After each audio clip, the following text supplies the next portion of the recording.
Barack Obama is directly responsible for so many of these guys who are in Trump's orbit now. Like Obama, and then after 2008, Obama's campaign, which was enormously successful, instead of these guys going on and helping out other Democrats and building up the Democratic Party, they all got rich and joined Google and all the other tech companies. Yeah. And look where that happened. They didn't even have any influence at those companies, because look at the turn of all those tech guys. It's not even like, oh, they went and joined those companies and they were like, some of the biggest backers of Democrats going forward. No, they became more Republican than ever before.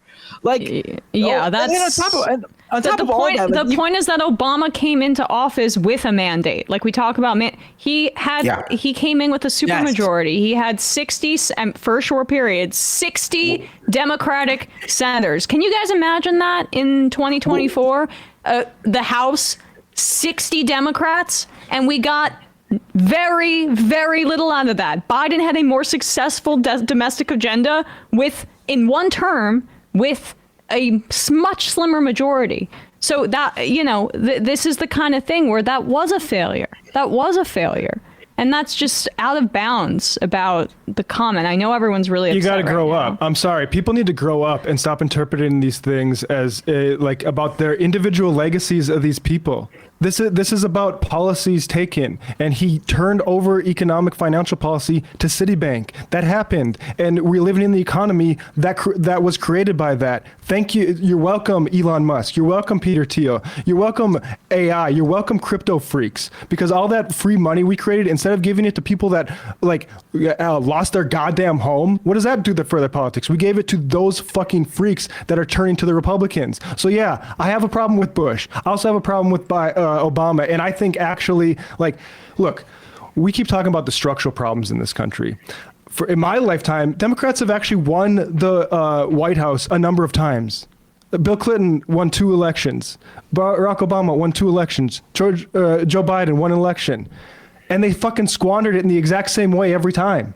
And the clock is ticking on all this stuff, on inequality, on the social pathologies that get worse the more people have to serve capitalists to pay the rentiers that stand between them and, say, a college education or a place to put their head at night.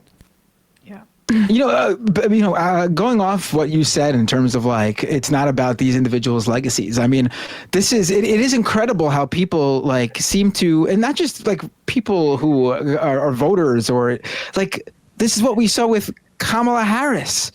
Her inability to just throw Joe Biden under the bus for her own benefit so she could become president of the United States is what ended up really hurting her. They're so concerned with each other, all the people up top, all the people in the club, all the people in the elite club that they're in. Oh, don't want to hurt Joe Biden's legacy, don't want to hurt his feelings. Who gives a fuck? But that's to the point about that, though, that's what maybe works for Trump. Him going after Democrats and Republicans. Right. Worked for Bernie too. Developing a this old almost celebrity worship of these political dynasties of Obama and that does nothing, and it's so individualistic and against and insufficient to combat the right, by which we need political movements which mean community, not celebrity figureheads that we have to protect. It also inherently shifts the burden onto the voter. And a lot of that legacy stuff and legacy building is why after Kamala loses, after running a not so great campaign, people talk about how the voters failed her.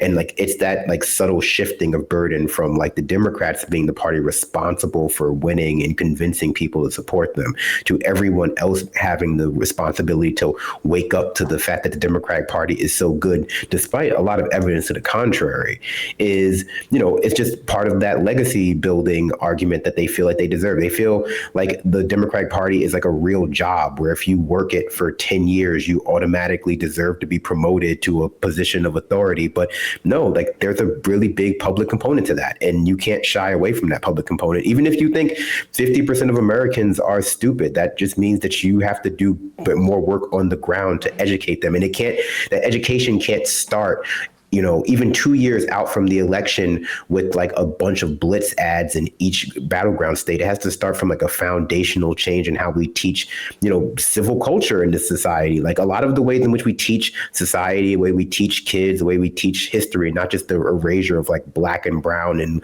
LGBTQ people, but just the lessons that we are supposed to derive from history inherently build up mythology that supports Republican viewpoints, conservative viewpoints. Like it's the left has a hard time advocating leftist policies because they lack cultural legibility to a country that is fed a steady diet of like far right and center right to far right propaganda.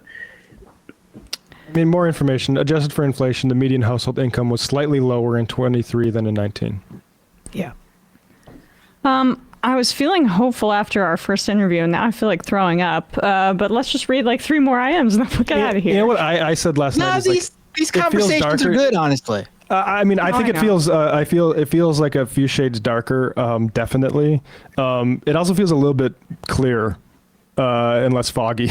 I don't feel that way. I think the route is clear. I think what failed is clear, and I think that people need to be addressed as working people first, and not some sort of hybrid middle class centaur that Democrats want to make them. 100%. But my fears are like, this is shock doctrine. There's an open power vacuum. There's no clear leader of the Democratic Party.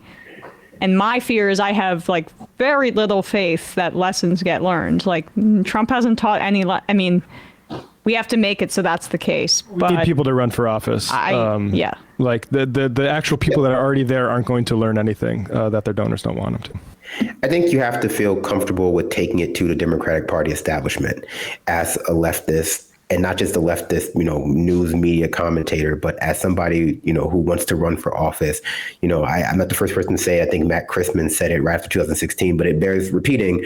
A lot of these battles need to be fought at the very, very local level where you can not just win, but shape people's opinions about the leftist ideology on a scale that will actually meaningfully and quickly influence their lives. Whether and that's build like school board, experience. and build experience. Whether that's school board, whether it's other types of local community organizations, there just has to be a lot more education. And I don't mean that in the like most people are dumb way, but most people need the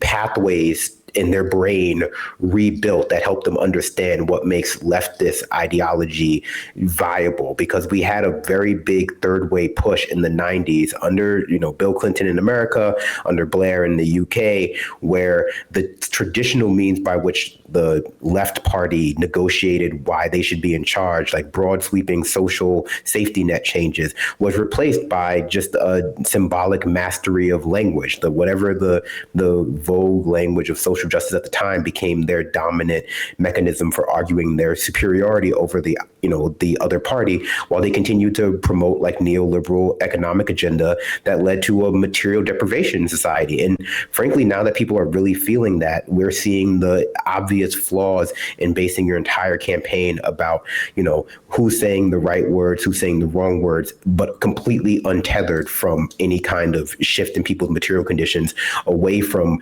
bad or getting worse slower towards like getting better, having people feel as though they are in a more, we argue about what the economy means, but to people, the economy means that they can not just put food on their table today, but they can do it tomorrow. They can do it ad infinitum. And a lot of people just don't feel that in this country. They don't feel like they can consistently take care of their bills. And that's why I think the economy is bad. And that's just true. Like I don't know. Yeah. Regard it. Well, we'll read 3 more items and get out of here. Sour Diesel says, or Sour Diesel 113, I never want to hear from the Bidens, Obamas, Clintons, or Pelosi's ever again. Well, at least the one person in that situation, Nancy Pelosi, was like pushing Biden to get the fuck out. She at least gives a shit about winning in some way, but I'm happy that she took the point on that and not like frankly AOC and Bernie, because then we would have the finger pointed at them for blowing it for Biden. Yeah. It's funny, watch Democrats put like $20 million into liberal influencers and every one of them be a massive Zionist. Yeah, totally. Well, no, they're gonna just do like those like terrible fake podcasts that like Disney does, where you think it's like a real conversation, but it's just like two people reading a script. Like, there's no such like, people don't want more political commentators, especially not more inorganic ones. I think Matt and I were talking about this before, Matt Bender.